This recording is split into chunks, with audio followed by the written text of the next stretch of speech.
Welcome to FO Live. With me today is Joseph Olmert, who's a legend, one of the top public intellectuals you can meet, a famous Israeli from a famous Israeli family. And Emma Isabella Sage, she's in Germany. She is an entrepreneur who lives in a historic house. And there's a story of that house. Today, we are discussing anti-Semitism. Anti-Semitism is on the rise. Why? Again, and why now? So, ladies and gentlemen, we are discussing an unhappy topic. And Joseph, since you are the venerable sage, paint us a picture of anti-Semitism, the history of it, both in Europe, where Emma sits, and Emma will add on to it, and in America, because before we started this discussion, we briefly talked about Martin Luther, not Martin Luther King, Martin Luther of 1517 fame, and a certain chap called Stuyvesant in New York. Over to you, sir. Welcome. Thank you very much for inviting me, and also we are pleased to have Emma. She's a sage, not just her name is Sage, We talk about You're the real sage. The old Jewish sages, Look, I want to start with two very personal stories, very quick. So I am Israeli. I was born in Israel. At the age of 28, I went to London to do my PhD at the London School of Economics. And I know about anti-Semitism, which is more like there was the Holocaust and all that comes with it, and but you don't feel at this time anti-Semitism as an Israeli growing up in Israel. So you go to a student dormitory of the London School of Economics in Kentish Town, northwest London. It's where I became Arsenal fan. You know the area. I know it well, indeed. Yeah. I was in Kentish Town last week. yeah. And then I go to the subway station full of swastikas on the walls. So I say to somebody, are there Jews here? I mean, what's going on? He said, no, there are no Jews here. So I say, where are the swastikas? So he looks at me nonchalantly, says, well, people hate the Jews. And it was like a matter of fact. People hate the Jews, and you need to understand. Well, you don't know this? Okay. Then I do my first visit to America 5 years later after I finished my PhD, the Lebanese War of 1982. I am kind of the Israeli commentator on the war.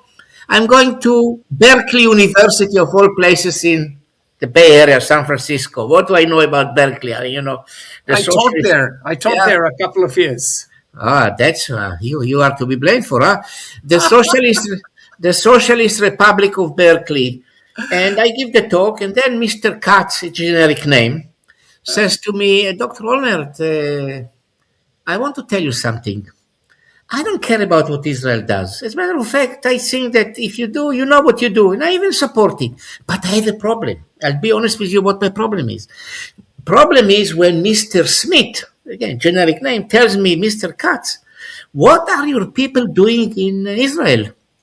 And therefore, I don't want you to do what you do because I'm afraid.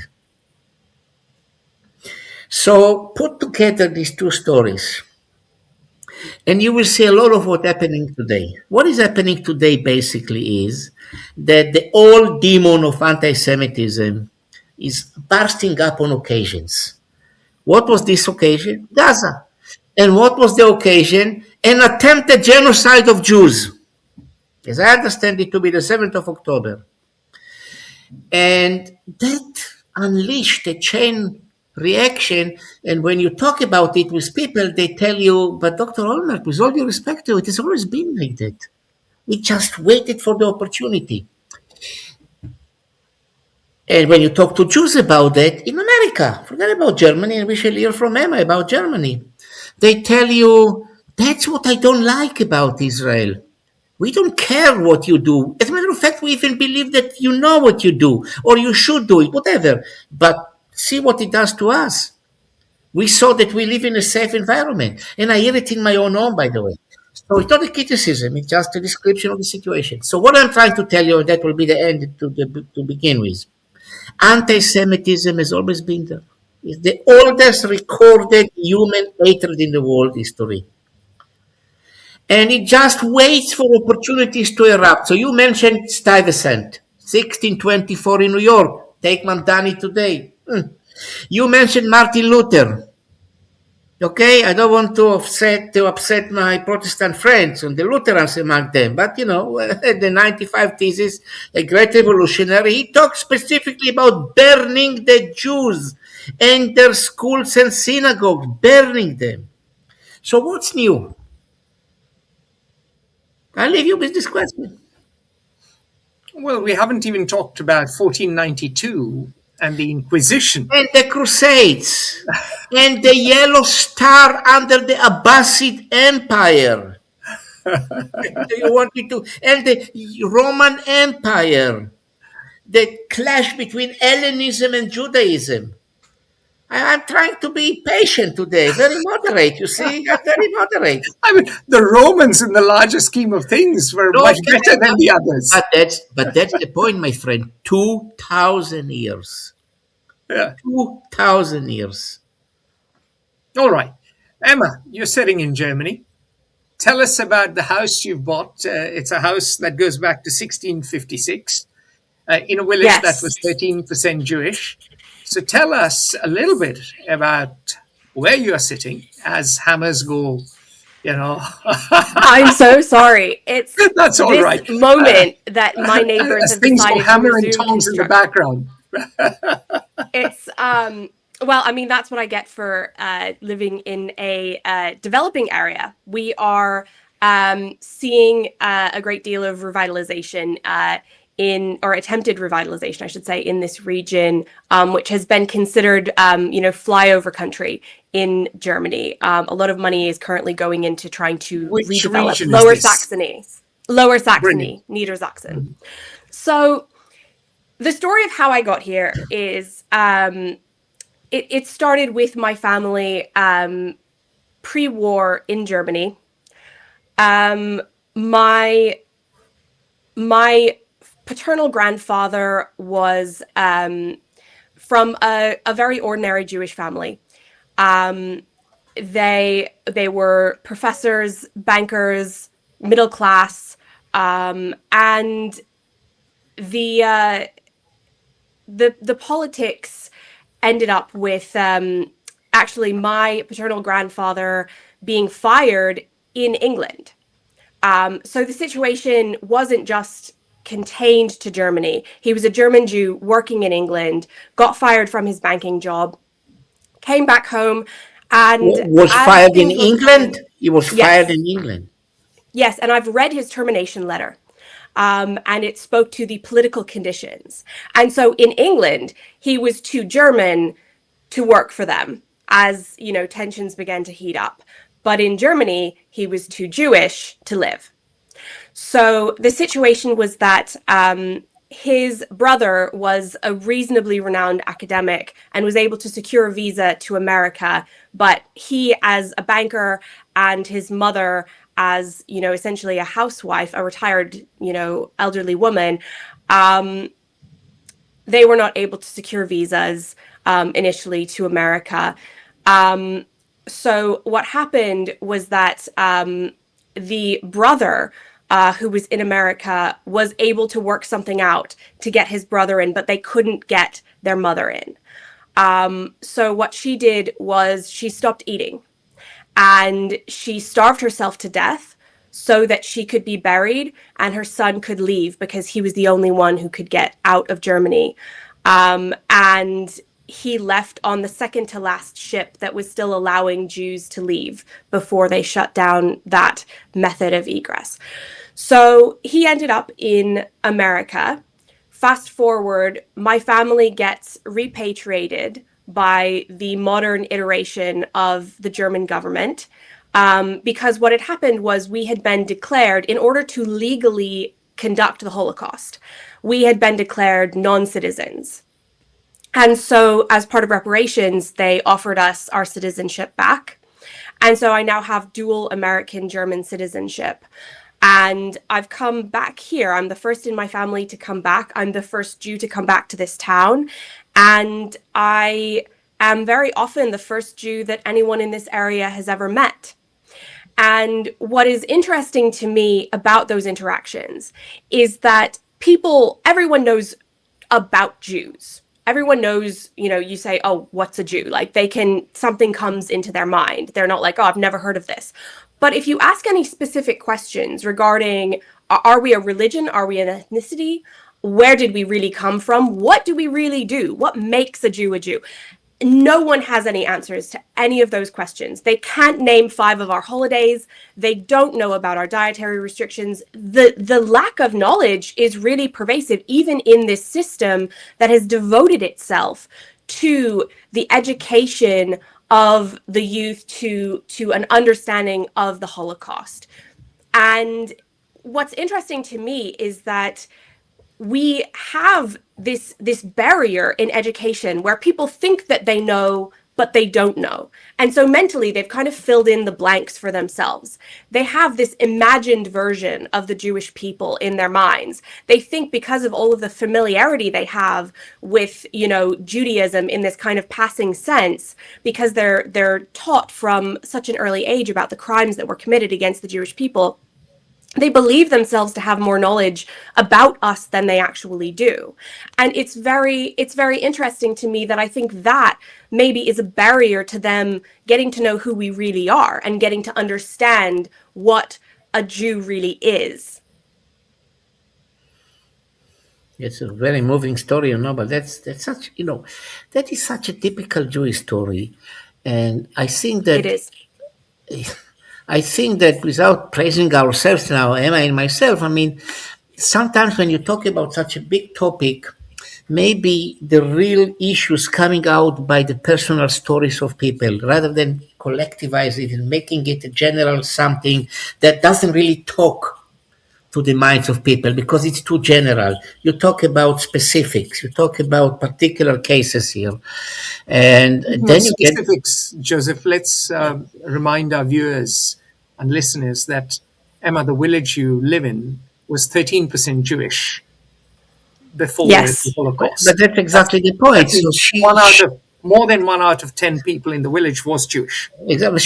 She feels, I don't need to talk for her. She's explaining herself so eloquently, but she feels it like a personal story. It's not something that you hear in the background and, it's terrible, but then you move on. So, but I want to make a point about what she said, what Emma said, that he was fired in England. When exactly was it that he was fired? From a major bank. I think he was working in a large city. I'm not sure if it was London or another one. I would have to. Yeah, but what time it was? When? The question is when. The question is when. It was just right before the war. That's what I suspected. That's an interesting point. I tell you why I asked the question, because you read a lot about Britain prior to the Second World War. As a matter of fact, one of my last books was exactly that. Somebody writing about England 1938 to 1941, and you look at a guy like Chamberlain. He was prime minister. Forget about appeasement and all that. He was anti-Semitic.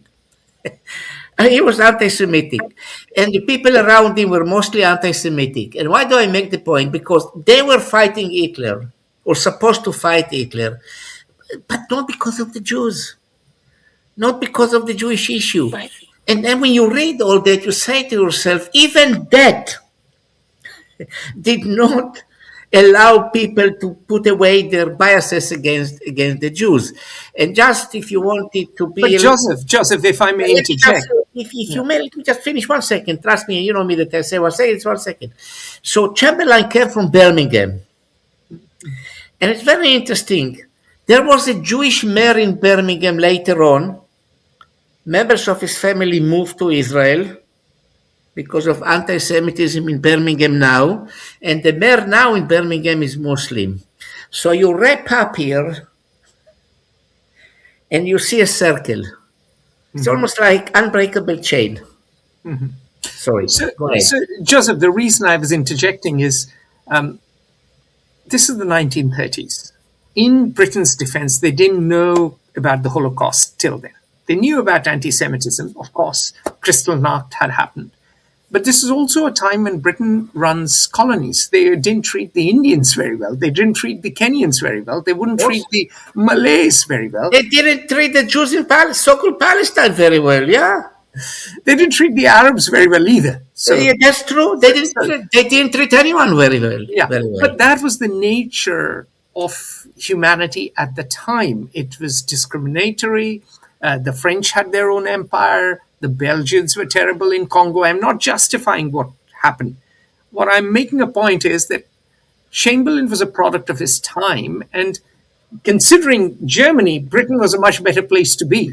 After all, Disraeli had been prime minister, and Disraeli was a Jew. Yeah, but Israeli was already at that time attacked because of being Jewish, as you know. Yes, but he made it to the top job. That's my point, Joseph. But I have a counterpoint to you, if I may. I have a counterpoint to the great Atul Singh. Look, here is the line you used before. That is the story of anti-Semitism. Because what did you say? Yeah. Chamberlain was a product of his time, Yeah. which you accept, not because you agree with it, of course, but you accept don't. the idea that the time was anti-Semitic. And the time was colonial. Remember, India wasn't independent. Look, put aside colonial now. We're talking about anti-Semitism. Yeah, You accept the idea that it was anti-Semitic. So, Joseph, I have mentioned 1492. I have mentioned 1517. I've mentioned the pogroms. Yeah, but I tell you why I make the point. Entire Christian Europe was anti-Semitic, of course. But that's exactly the point. The point is, why was it the product of the period in the 1930s to be anti-Jewish? And I may think that maybe one of the reasons is that somebody came to power on the 30th of January 1933 and all of a sudden created legitimacy to the idea of anti-Semitism, and the old genes came out of the bottle. But that's the point I made in the beginning of my talk here. You go to the station in London and it tells you, well, don't you know that people hate the Jews? No, I don't. And then the Jew tells you, I'm afraid because people will hold me for what you guys are doing there, which they never do to Greek Americans or Turkish Americans or Polish Americans or Chinese Americans, and so on and so forth. So that's exactly. Chinese Americans are already facing a lot of discrimination, yeah, especially if they work for the government. Yes, but a lot of racism. Compare it to anti-Semitism, it's nothing, because as you know, all the reports of the FBI show to you that the group that takes the most heat of racial attacks, hate crimes, are the Jews, not Chinese, not others, but not Muslims as well. So I'm not debating with you. All I'm saying is the term, the product of the period, that's exactly what anti-Semitism is all about. Mm-hmm. All right. And so, I would expand the aperture as well of this, because we're talking a lot about anti-Semitism in Europe, but I think something that is so tragically missing from the conversation very often is America, because America has this sort of national mythology around its participation in World War II, of coming in and, you know, as the humanitarian actor, rescuing everyone, saving everyone from themselves, saving Europe from themselves. And we have to look at the Evian Conference. Didn't they, Emma? You have to give them credit. Well, we have to look at the Evian Conference. We have to look at what was said at the Evian Conference. And we have to look at why my own family couldn't secure visas into America.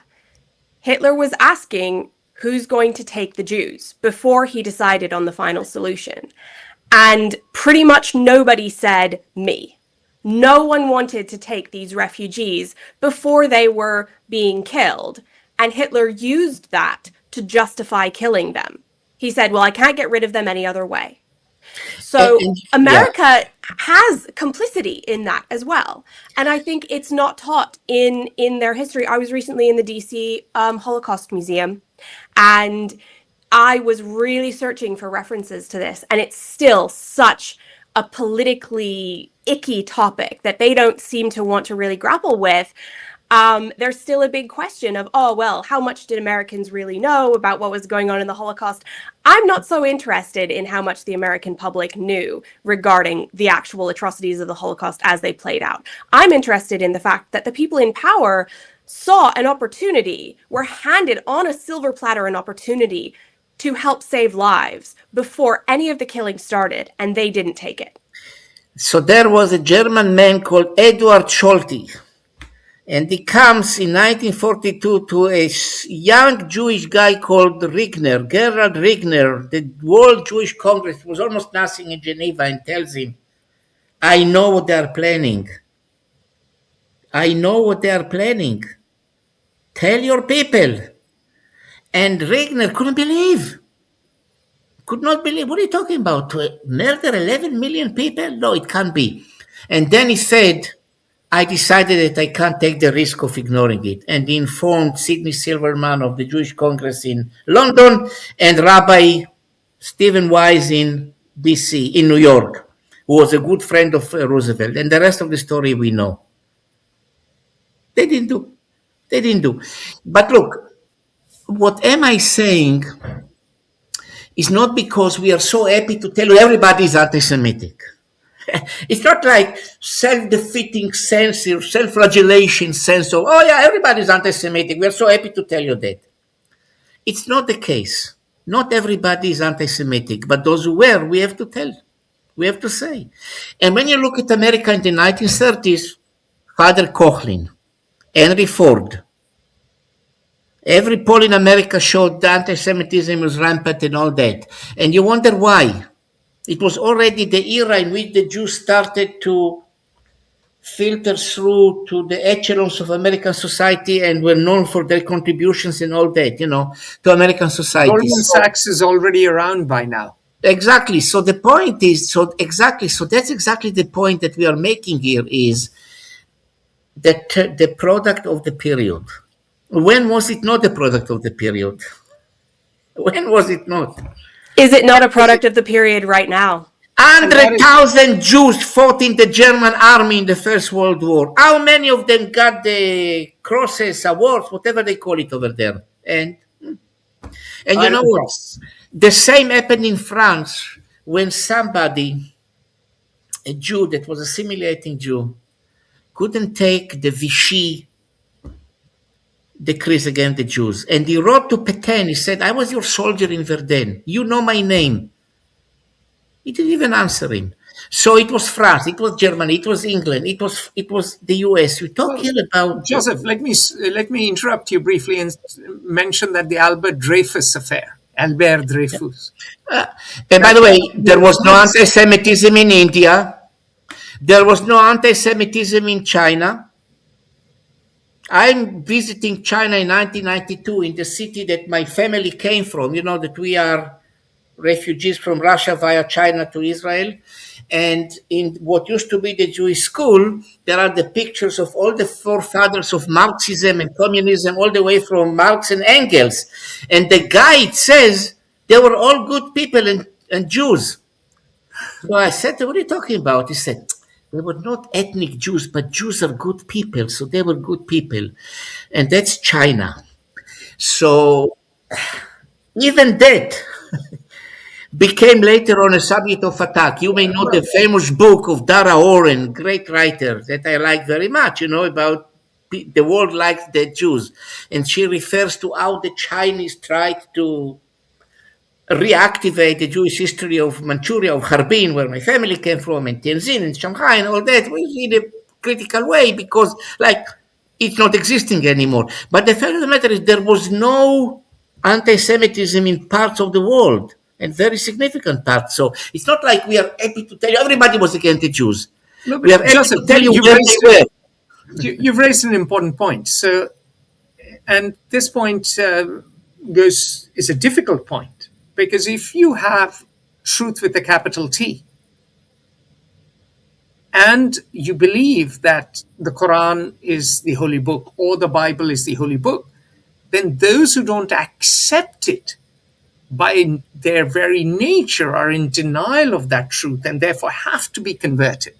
And if you're going further east, you didn't have this idea of truth with a capital T. So if you come to India, India was basically, North India was ruled by Islamic invaders from 1192. And yes, people say, it was all lovely, and there are a lot of left-leaning people who say it was wonderful. And the reality is yes and no. As late as 17 1658, when the Mughal Empire has reached its full pomp and glory, Aurangzeb comes to power, imprisoning his father, killing all his brothers and all his male relatives, and imposes jizya. And in recently independent India, for instance, there, amongst the Hindu right in particular, there is this fixation with Israel as the shining city on the hill. That just as Israel has become a military society, a Spartan society, the weak vegetarian surrender monkeys, the Hindus, can learn from, and these are not words, my words, these are words others use for. I heard them when I was in India. I heard them, yeah. Exactly. Would emulate Israel. So what I'm talking is something, yes, anti-Semitism is not a global phenomenon, but it is a phenomenon in the West. It is a phenomenon in the Islamic world, and it is rising again. So to bring the discussion back to where we started, this latest iteration of anti-Semitism, what are the driving factors? Where is this most salient? And what are the implications? And before you answer these three questions, I want to throw one remark in. A Muslim intellectual told to me that modern anti-Semitism is a product of Israel running an apartheid state and practicing ethnic cleansing against the Arabs. And what you're seeing really is a reaction, because there wasn't that much of anti-Semitism in the Arab world before Israel was created. There were Jewish communities in Tehran, in Baghdad, all the way to Rabat in Morocco and Casablanca. Over to you now. Look, Martin Gilbert wrote about the house of Ishmael, and all the rest wrote about it. There's also this famous writer, Bat Yeor, the Jewish person from Egypt. And this is nonsense, with all due respect to your friend, because when you look at the history of Jews in Muslim countries, you mentioned the jizya, for example. Okay, but forget about that. The Yellow Star started with the Abbasid Empire, but there were periods of the Golden Age. Yes, there were. But that's exactly the point. There were also periods of Golden Age in Christian societies, but anti-Jewish feelings in the Muslim countries started much before the establishment of the State of Israel. And there was a very interesting exchange of letters between the guy that was the mayor of Jerusalem from the Halidi family. He is a member of the family of Rashid Halidi, the current one, and the former chief rabbi of France, Tzadok Cohen. Halidi was a famous, educated, intellectual Muslim who was traveling in Europe. He met people, he met Jews. He was member of a prominent family, and he was mayor of Jerusalem under the Ottomans. And what did he write to Tzadok Cohen? He said to him, "There is no question that the Jews, it's their homeland. That's your homeland. There's no question about it. That's your homeland. But things changed. And today, what happens is inevitably leading to a clash." Why do I tell you this? In societies, the Muslim societies and in Christian societies, a part of the problems of having anti-Semitism is the changing role of the Jewish people from a submissive minority that was easy to be oppressed to a community of people who, after 2,000 years, and that's something that people can't understand, after 2,000 years, how come? Community of people that decided to stand up to their rights. And it's unexplicable to many people. It is against the historic role that was assigned to Jews in the Islamic world. But you know what? Forget about the Muslims. I have a friend in Italy. We wrote pieces together already in 2012. I wrote with him a piece about university situations against Jews and all that. And he wrote a book about the Vatican against Israel. A very interesting fellow called, his name is Giulio Meotti. I can say his name because he's still around. And he said to me something that I found difficult to understand because it was not nice to understand. It was not pleasant. He said, "You don't understand. The Catholic Church cannot just accept the state of Israel as it is, because the very existence of the state of Israel is against Catholic history. He's against Catholic theology. You can say the same about Islam, right? So, with all due respect to people who say it's only the state of Israel, what was the expulsion from Spain, 1492? What did it have to do with the state of Israel? The 1648-49 pogroms in Ukraine, and so on and so forth. And of course, the pogroms against Jews in Yemen, in Morocco, in other Muslim countries. So, you know what the problem really is?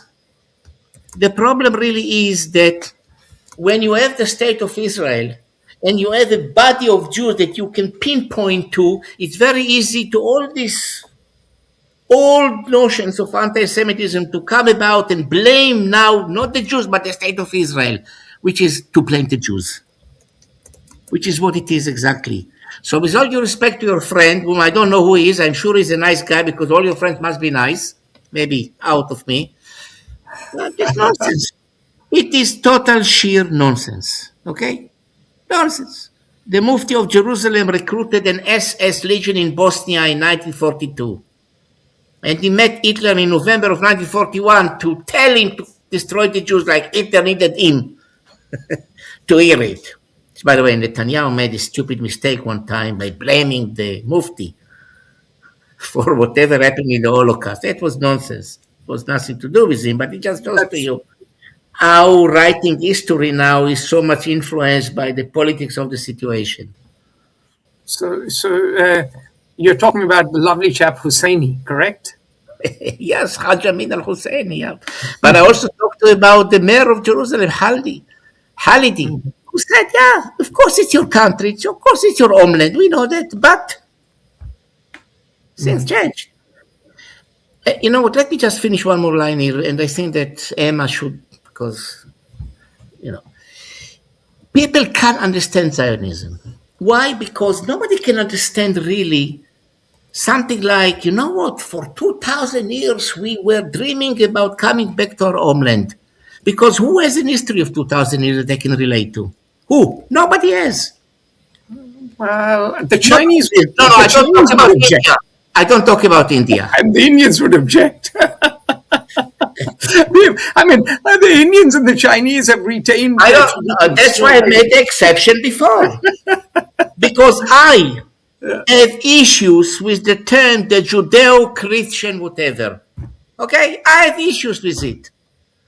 Yes. I see that Emma nods with her head, either enthusiastically or totally negatively. So we'll hear what she says. No, I actually am just now writing a piece begging people to stop using the term Judeo-Christian because it so perpetuates this belief that Jews are just kind of like, half Christian. Like the Christians completed, the religion, but we're just kind of like the, we built half a house and they built the rest of the house. That's kind of the way that Judeo-Christian sort of views us. We've gone off in a completely different direction. We continued evolving as a culture, as a religion, as a society, while Christianity was evolving. We evolved in parallel, but in also, different directions. And I think this goes back to the question of what is a Jew, right? A lot of people see us as a religion. We're an ethnicity that has a religion. We are an ancient tribe. We do have, and absolutely, there are other ancient societies. We are one of the ancient societies that still exist in now a modern form today. And I would respond to what your friend said by asking a different question. I wouldn't talk about all of the various, and it is a lengthy list of attacks and political disenfranchisement that was suffered by the Jewish people in the Middle East prior to the formation of the State of Israel in modern times. I would ask a different question. I would ask, what is the situation for other minorities in the Middle East today? Because people believe when they hear about the conflict between, the two major groups. There's the Jewish state, and then there's all the Arab states. They believe that that means there are really two major groups in the Middle East. The Middle East is incredibly ethnically and religiously diverse.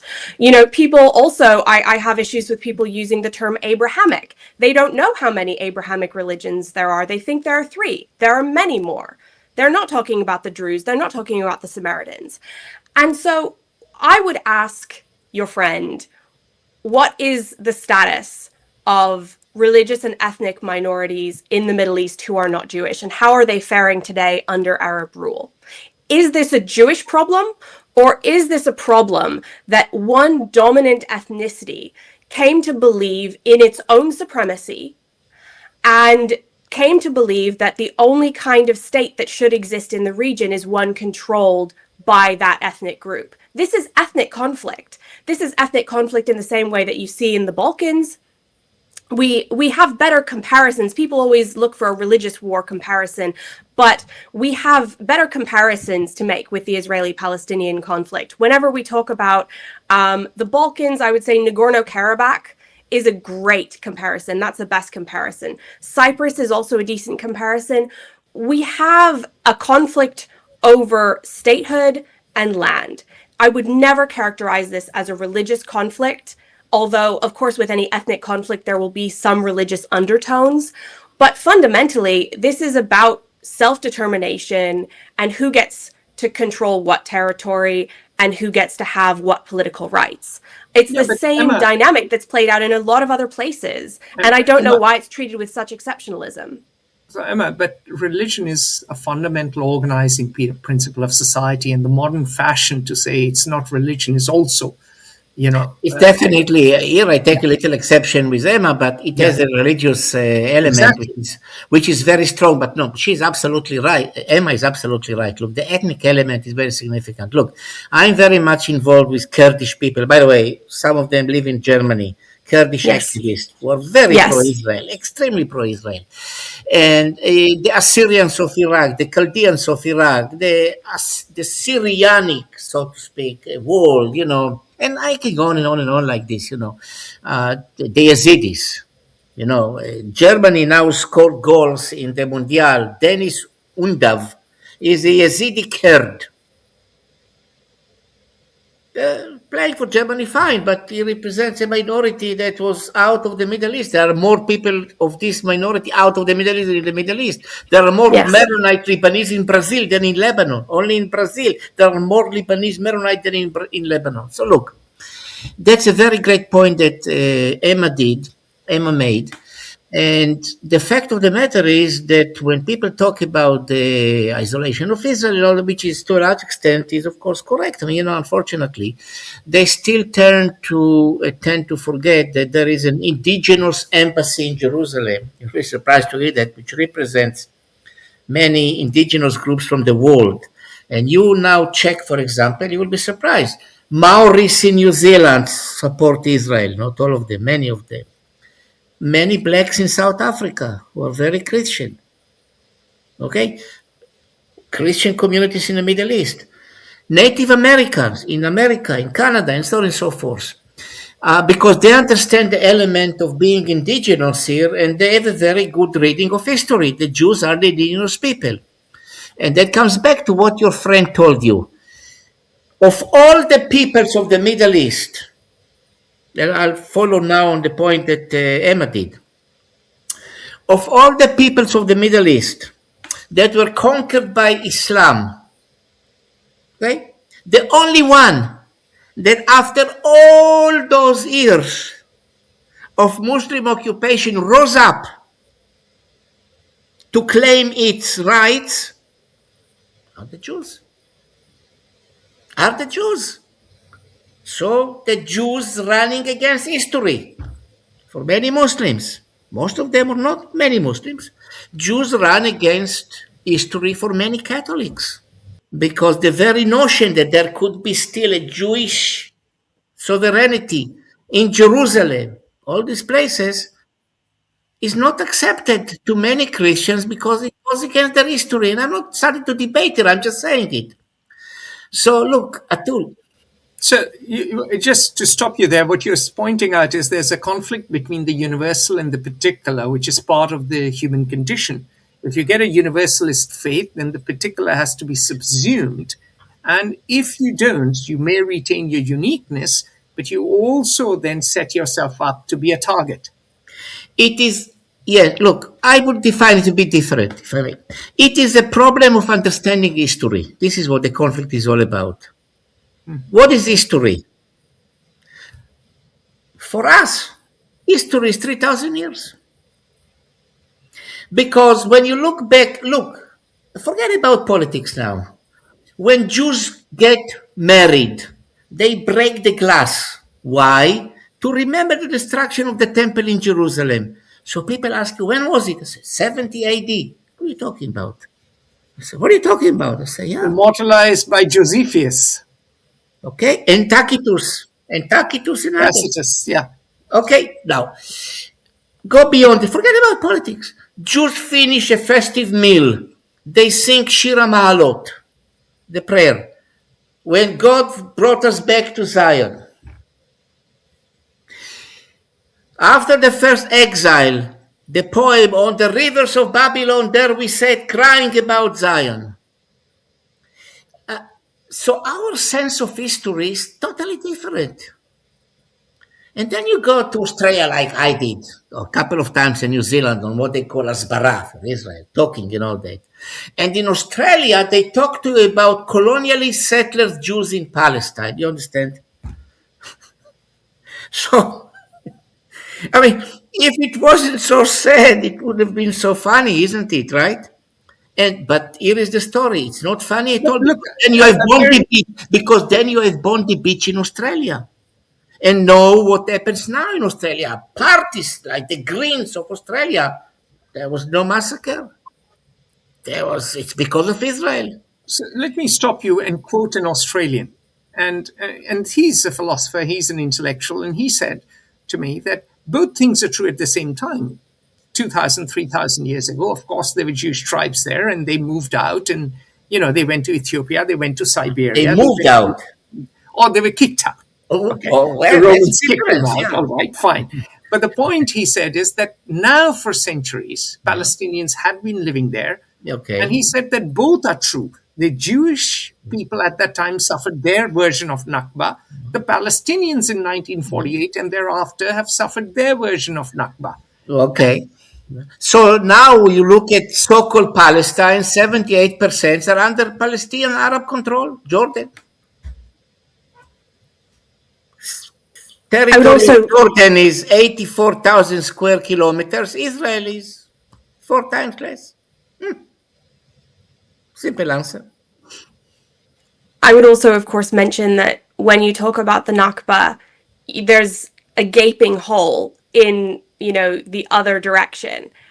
People don't talk about the displacement of the Mizrahim, the Middle Eastern Jews, out of these countries which had massive, massive Jewish populations, and many of which now have populations of actually zero, or in the single digits. And so I mentioned that already, Tehran, Baghdad, so many of these cities. But yes, but that doesn't really evoke the same storytelling as the Nakba. People understand when you say, oh, the expulsion of a group. Like, we have to also talk about that at the same time, there was an expulsion in the other direction. And these are people who were leaving with absolutely nothing. They are the people who ended up in tents in the desert in Israel with nothing. And there is a social responsibility. There's a real responsibility for a society to get people out of tents. And I think that's something that everyone can agree on, regardless of where they come from, politically. That when you have refugees in tents, you have a responsibility to give those people a chance at a better life. And Israel has many flaws, but it did that very successfully. It took a completely disenfranchised group of refugees, and the Mizrahim are not in, the perfect world right now that we want them to be in, but their situation is so vastly better than what happened in the other By direction, the way, where people have been kept in perpetual refugee status. I just want people to Just understand let that me when let they me look at stop these you two there things. and give it more color, because you've talked Sure. about it in abstract terms.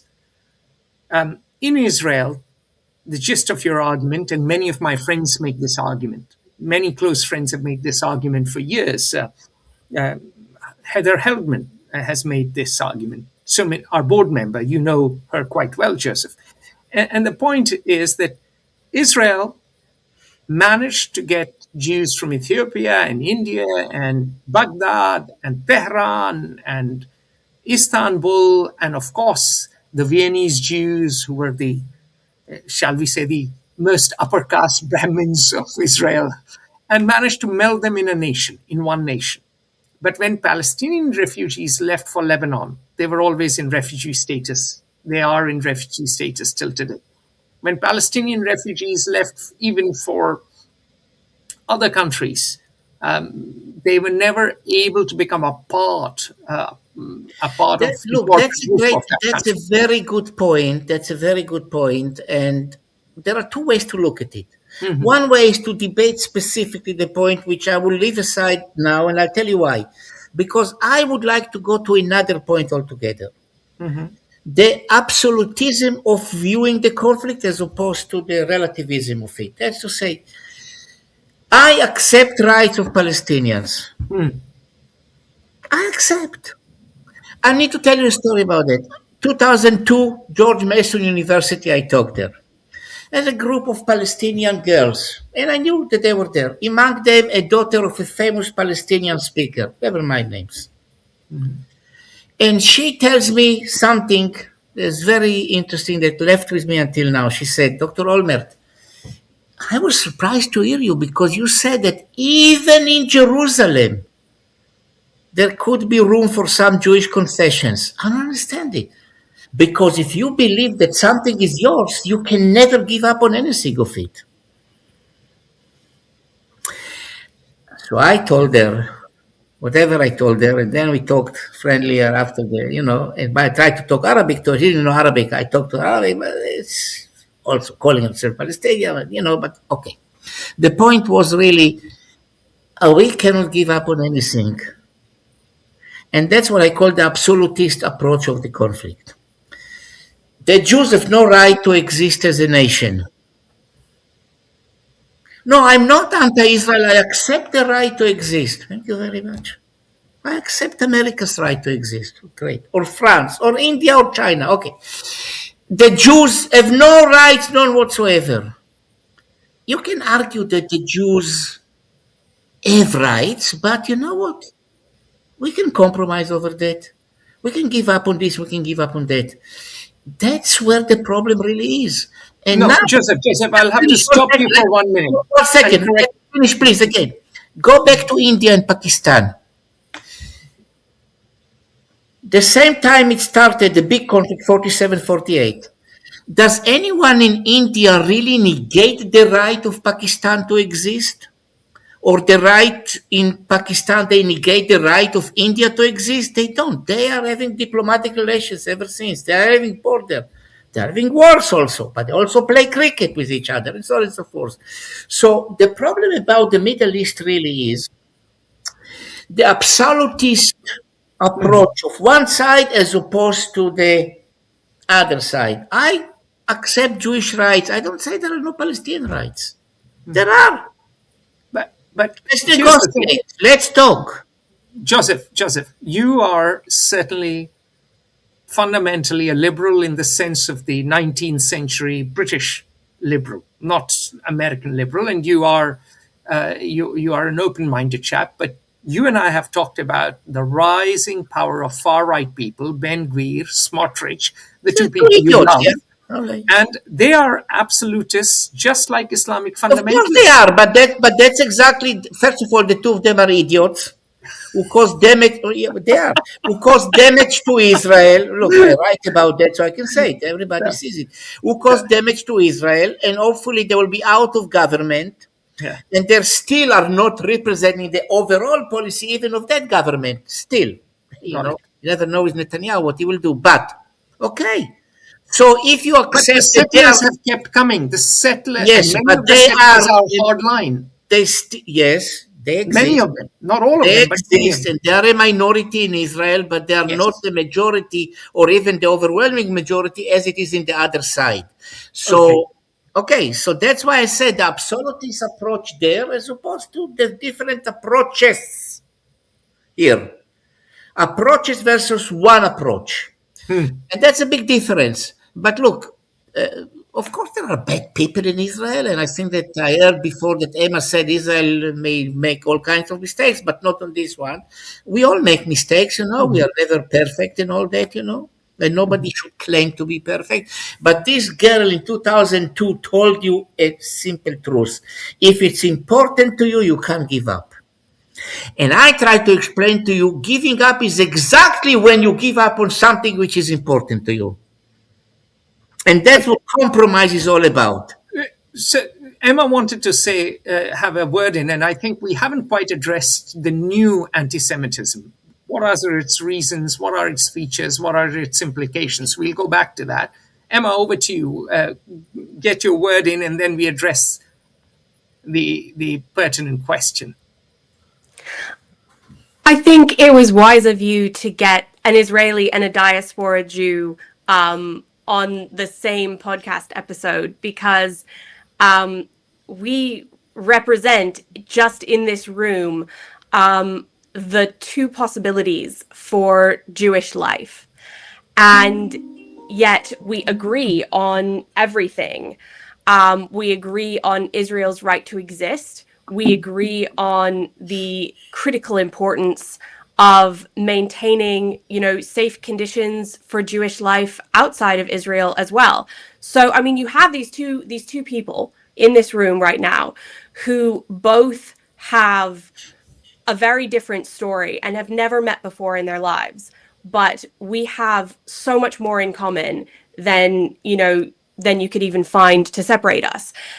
And I think I feel uncomfortable being the one who anti-Semites would say more Jews should be like me. Jews should not live in Israel. That is the perspective that I've received many times as I've discussed with modern anti-Semites. They do tend to flock together, and I'm not saying that every anti-Israel group is made up mostly of anti-Semites, but there is a significant ideological alignment that creates a sort of attracting force. So I would say that the anti-Israel sentiment, trying to draw a line on where it spills over into anti-Semitism, has become extremely difficult these days because people are using words to mask their intentions always. And I think the point is made nowhere better than with the word Zionist. We are both, Joseph and I, Zionists. But when people hear that, they have completely different understandings of what that means. Some Well, people think it makes us some of them murderers. literally. I have friends, European friends, who literally imagine Israeli soldiers shooting Palestinian kids, snipers shooting Palestinian kids just for fun, and Yeah. placing bets with each other. That is certainly part of the zeitgeist. Okay, so, well, look, but But you that's have to their remember, right. 80% of the Jewish community is Zionist. Hey, look, You have to remember, we are almost united in this belief. I mean, most And of the Jews, yeah. and people have a really difficult time defining it for such a simple concept. It's kind of hard to understand. It's the belief that Jews have a right to self-determination, as with any other nation. Emma is in Germany, and she knows the name of Gintergrass. And I attacked him in an article years ago. Gintergrass, the famous writer, the Nobel laureate, left Gunter Grass. Yeah. Gintergrass, yeah. Oh, Nobel laureate. And I attacked him. You know why? He was a Waffen SS soldier. And nobody knew about that until in 2000 something there was supposed to be a revelation about him, and all of a sudden, by chance, he admitted to be a Waffen SS soldier, leftist. But he then, few years later, published a poem attacking any idea of selling Israel German submarines to fight Iran, because God forbid the Jews will fight Iran, which wants to do to the Jews what these people did not manage to complete in 1944-45. And he is leftist. Okay, so anti-Semitism from the left, anti-Semitism from the right, you see, right? Tucker Carlson, are you referring to That's on Tucker an Carlson? international, but of course, AFD in Germany that I've never believed were, and I always knew that they would be what they are now, and so on and so forth. Now, what I try to tell you is exactly what Emma said, but I'm just using another point. So, question: is Now, this let the me just new finish, please. The anti-Semitism? misunderstanding of basic elements about Jewishness that otherwise are understood about every other nation is almost universal, left and right. And that's what makes it so dangerous. And that's what makes it also, from our perspective as Jews, that could explain a lot of our behavior. Because it's not like they're better and the other ones are worse. I am horrified when I hear some Israeli politicians from the right wing praising the AFD in Germany. Well, or even the Democrats in Sweden that are, you know. But that's what happens. Look, Yeah. but that's exactly what happens when you are confronted with so much hatred. Some people say, you know what, I came into the hatred. Israel is to blame for because of Israel. Some people say, I don't want to hear about it. I don't want to hear about it. Like that. And they tell me. And some say, the vast majority of them say what Emma told you. We are Jews, we are Zionists, we believe in Israel with all its faults or mistakes or God knows what. And we understand that what happens now is what has happened for so many years with this or that name. And that's the answer to new anti Semitism. Like old anti Semitism, in the end, strengthened us, also the new one will. In 5 years' time, there will be 1 million more Jews in Israel. Listen to my prediction.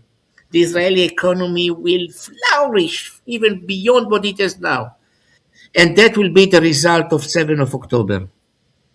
So let me stop you very quickly. You mentioned anti-Semitism on the right, Tucker Carlson, AFD, and so on and so forth, both in Europe and the US. You've also mentioned anti-Semitism on the left. We've talked about Jeremy Corbyn of the Labour Party.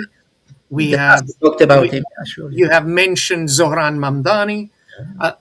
There is, I wouldn't say anti-Semitism, but there is anti-Zionism in the Indian Muslim community now, which didn't really concern itself to a great degree about Israel, because initially, I'm not sure. 1929 already, Indian Muslims participated in, I think 1931, in a congress organized by Haj Amin al-Husseini against Zionism. So check your facts. well, that was a fringe element. It was Okay, yeah, that's yeah, true. yeah. But on the whole, the Muslim living in a village practicing carpentry didn't really care. But today, let's assume 200 plus million Muslims in India, Muslims in Pakistan, Muslims in Bangladesh, Muslims in Malaysia. There is a very strong feeling that Israel is an apartheid state that has conducted ethnic cleansing, if not genocide. Yeah. And this is now a part of people's mindset, consciousness. And it is propagated in Friday mosque No, prayers. we need to fight that as much as we can with the idea that we shall not succeed in the end of the day. And that's tragic. And if you ask me, the most tragic result of 9/11 is that another generation of young Muslims and young Jews grow up to hate each other or So not to like each other. So my question to you was this new anti-Semitism that we are seeing both on the right and both on the left. And I have a very dear friend, Jewish friend, who is in a very important position, and therefore I can't name him. And we had a very long conversation recently, and he's been monitoring the conversation in the US very closely, both on the right and on the left. And he said he has never seen Yeah, yeah. any conversation turn so fast against Oh, any yeah. nation in all his years as a professional as he has seen Yeah, yeah. over the I last few agree. months. Completely, I And agree. and he said the when Tucker Carlson showed up on Cenk Uyghur's Yeah. Young Turks program, Oh, yeah, yeah, yeah.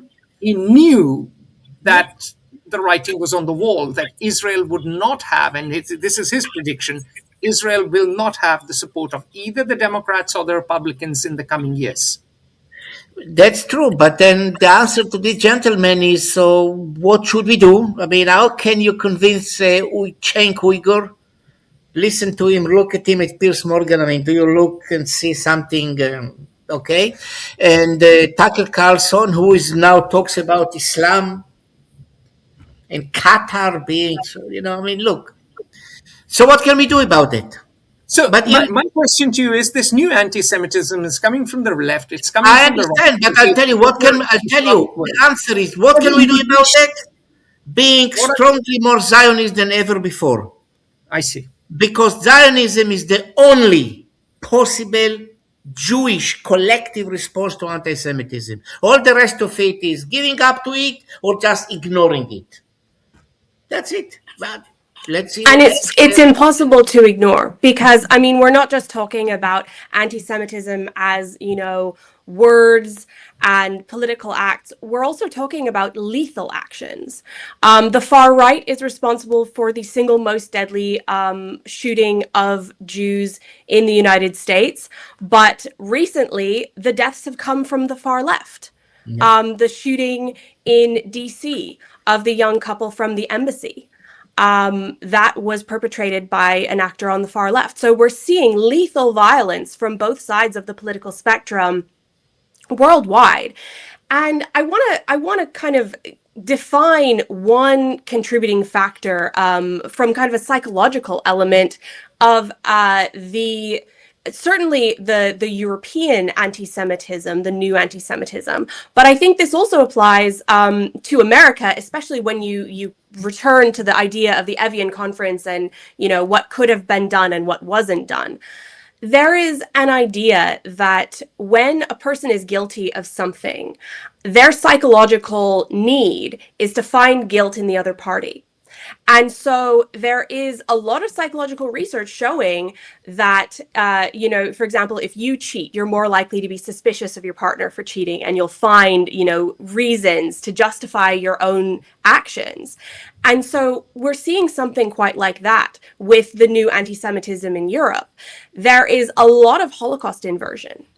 And that is taking the narrative of the Holocaust and transposing it onto modern groups of Jews and saying, oh, well, you're just like the Nazis.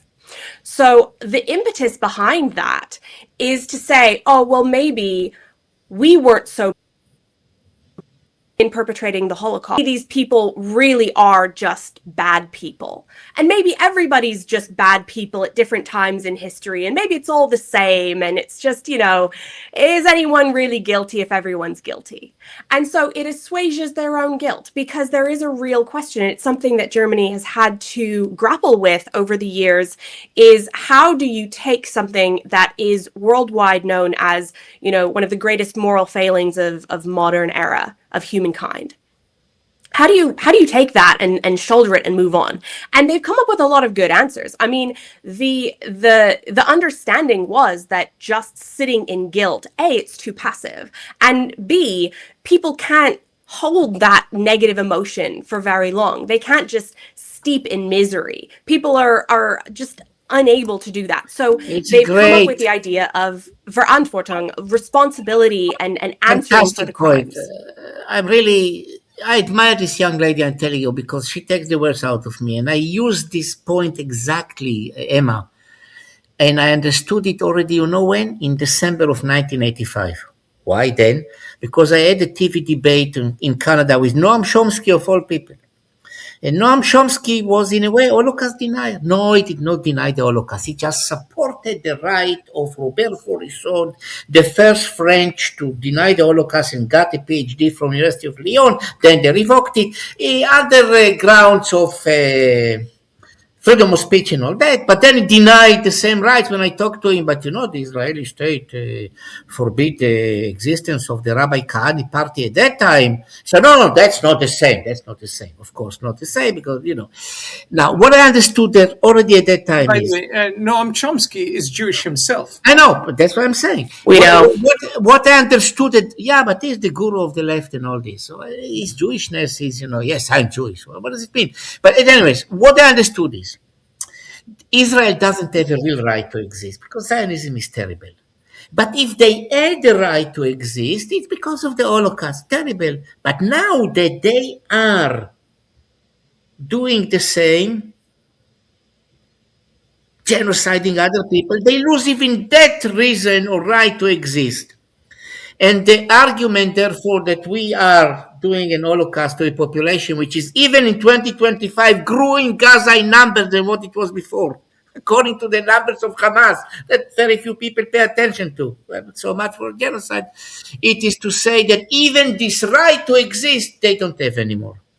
Make no mistake about that. When they talk about Jewish committing a Holocaust, it is to say even that right does not give them the right to exist anymore in the state. So, That's what Joseph, it is.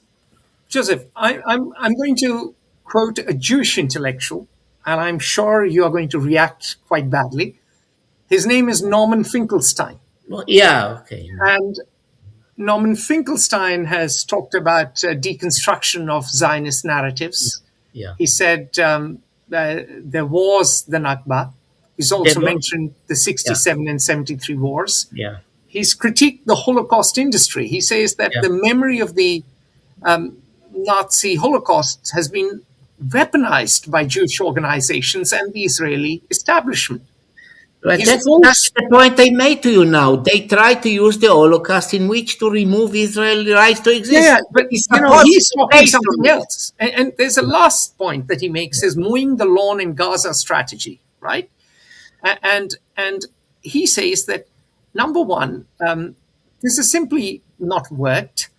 And number two, it is fundamentally unjust. The casualties in Gaza are highly disproportionate.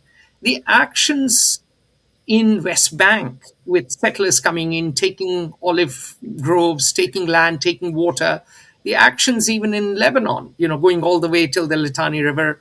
And Israel has become fundamentally a more violent, extreme actor that kills wantonly and without responsibility. And these are fighting in 7 France. These are Jewish critiques. These are not non-Jews talking.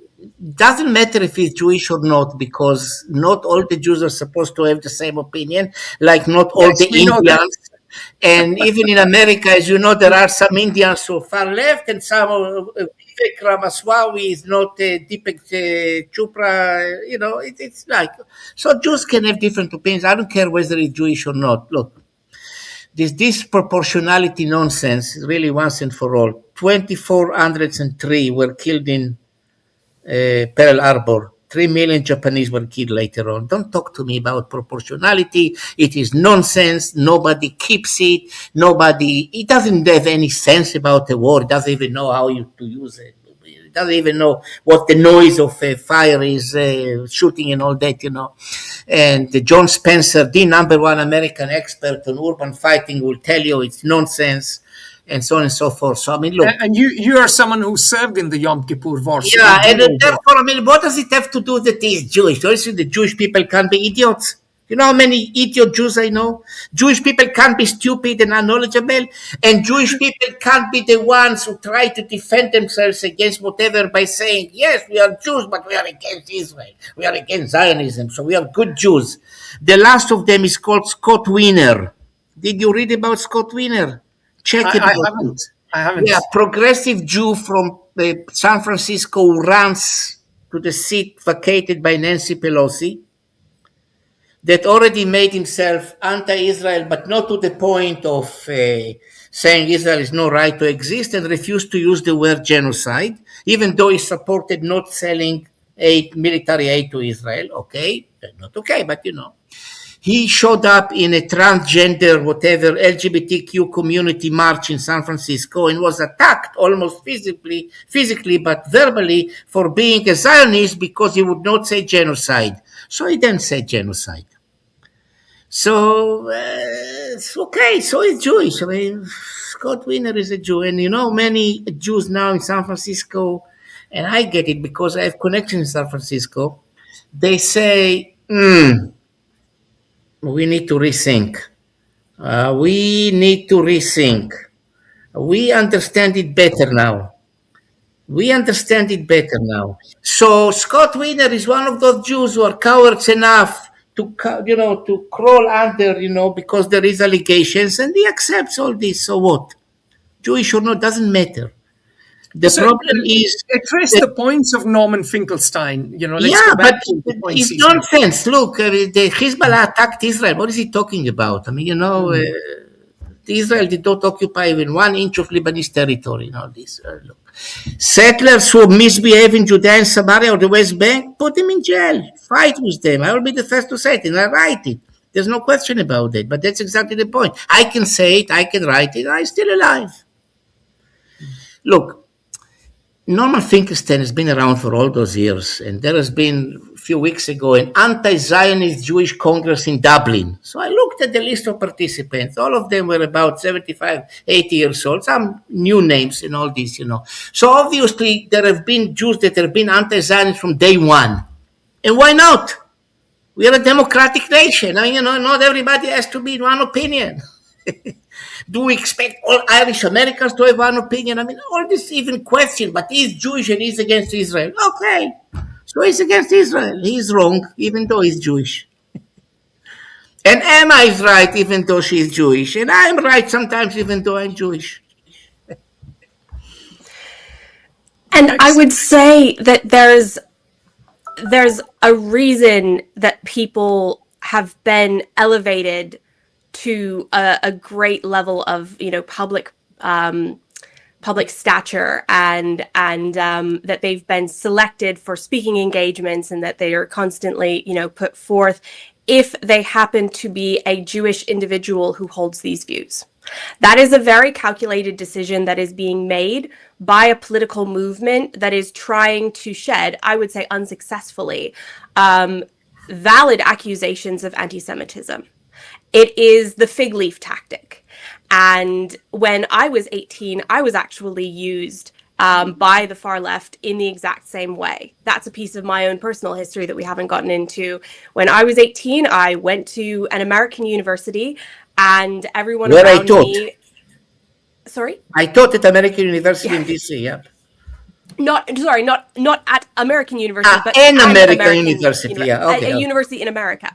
Okay. And I was engaged in Native American rights activism. And from there, it was kind of a pipeline where I ended up at pro-Palestinian protests. And then I did see that I was getting used as a fig leaf. And not everyone recognizes that immediately. And I think we have to understand, and for me, I actually had an act of violence committed against my own community, which sort of woke me up to that fact very early on. So we're talking about a period of like 6 months in my life, really. What happened to my community was the Tree of Life shooting. And that shooting touched a rabbi who had been my rabbi from birth. And he was originally from Pittsburgh. So the situation in my mind immediately became one of, I have shown up at every march for every other group. And now that violence is being done, lethal violence is being done onto my community, the only question that anybody had for me was, weren't they Zionists though? And I said, it doesn't matter, they were Jews, and now they're dead because they were Jews. So maybe dissecting the political views of the deceased is not the best response to this lethal form of intolerance.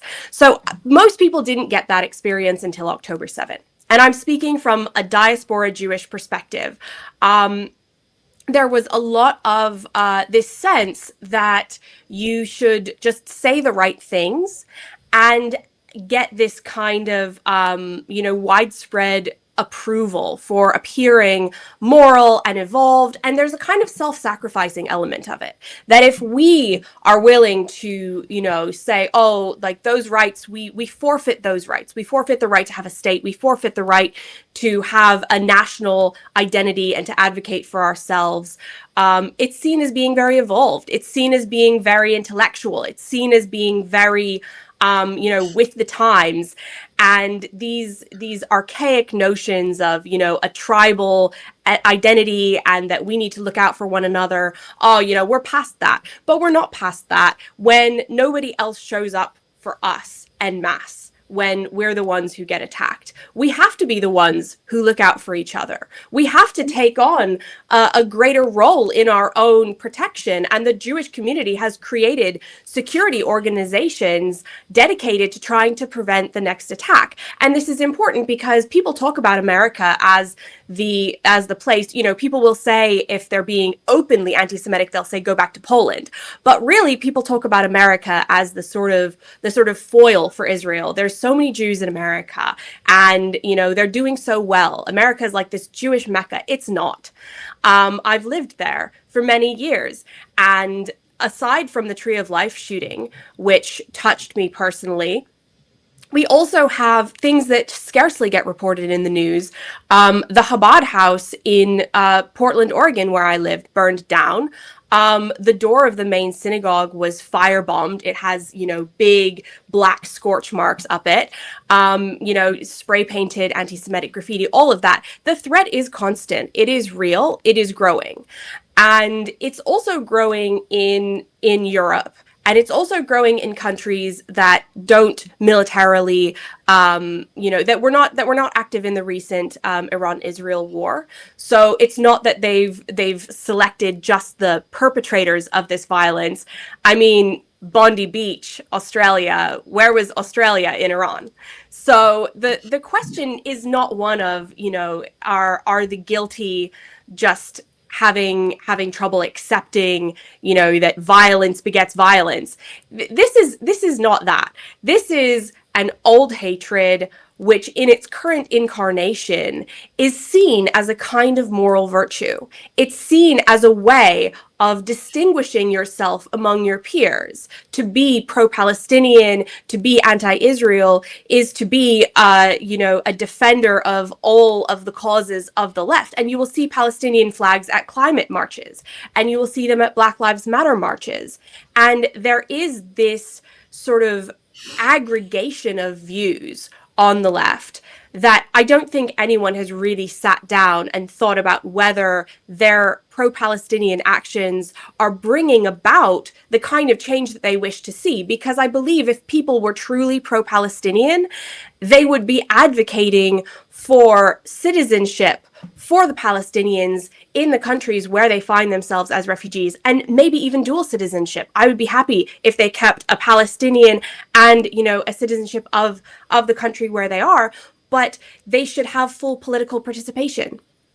They should have, a future that's not just being refugees. There are a lot of things that could be done to actually help the daily lives of Palestinian people. That's not this constant call towards more violence. That's not feeding into the absolutist view of the uncompromising view of we cannot make deals with the oppressor. It would just invite more oppression.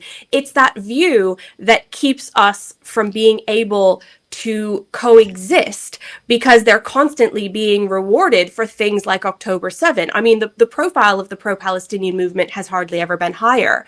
And so when violence is rewarded, and when to be pro-Palestinian doesn't involve any advocacy for actual fundamental changes that would improve the daily lives of Palestinians, you can only understand that as virtue signaling. But look, So very quickly, Emma, just to push back a little bit, a lot of Palestinians, and I have many friends who are Arab poets, and many of them are secular. They are not even religious, and they admire the Jews, many of them. But they say the lethal violence that Israel inflicts is greater than the retail violence that comes from the Palestinians. And they don't like Hamas, mind you. Most of them would like Hamas to go. Most of them would like Palestine to have Palestine to have a different sort of political life. But they also say that Israeli violence in itself strengthens the radicals, because if a child is killed, collateral casualty, let's assume it's not the conspiracy theory of snipers deliberately killing children, then what happens is the family gets radicalized, the young siblings and the cousins get So, radicalized. So their point is, we are in this Atul, vicious cycle of violence, and coming out of it is yes, not just Atul, one side. Atul, look, it's very simple. Sometimes we can simplify. Yeah. They say it after 7th of October. I understand, right? I mean, so what is the point of saying it after 7th of October? They really understand what it means, a war. Did they hold the gun in their life? Did they fight? Look, let me come back to strengthen what Emma said so eloquently and convincingly. I mean, look, our people are under global attack. Normal people don't like to admit that they deserve to be killed and they deserve to be hated. The minority among us that justifies what happens to us is what it is, a minority, and there's always been a minority like this in the Jewish people. When you are under attack, you fight back. And when you fight back, you fight to win. Mm. And when you fight to win, you sometimes make mistakes. And you even commit war crimes sometimes. And I would say, let's check it all. But there's one thing that no one should expect us not to do, and this is to defend ourselves. And nobody can tell us how to defend ourselves, because we are the ones who pay the price, not anyone else. And 7th of October was Saturday. My first class was on Monday. And I said to my students, I warn you, you will see ugly pictures. You have to understand that when you see what you're going to see, look at it in the context of what they showed you on the 7th of October. On the 9th of October, already students told me, but it's terrible what Israel is doing. And this is exactly what anti-Semitism is all about. The singling out of the Jews, the creation of different standards for the Jews as opposed to others, and therefore the easiness with which you can vilify the victims, the real victims, and tell that they are the perpetrators of what. And I repeat what I told you. 2,403 American soldiers were killed in Pearl Harbor. 3 million Japanese were killed and 116,000 Americans. Proportionate? And Excuse me, Hiroshima and Nagasaki. Proportionate? Well, we're talking about proportionality here. Did they expect the Israelis to enter an house in Gaza, pull out the children and rape them and burn them? They fought back. They fought against tunnels. They fought against armed people. And people said Israeli occupation. What a stupid occupation it was that the Gazans had so much weapons and were so much prepared for war. And people can even compare to the Warsaw Ghetto. Imagine, the Jews from the Warsaw Ghetto attacked Nazi Germany, and they deserve what happened to them. So look, with all due respect to all those people who say it, why are they looking for all those comparisons?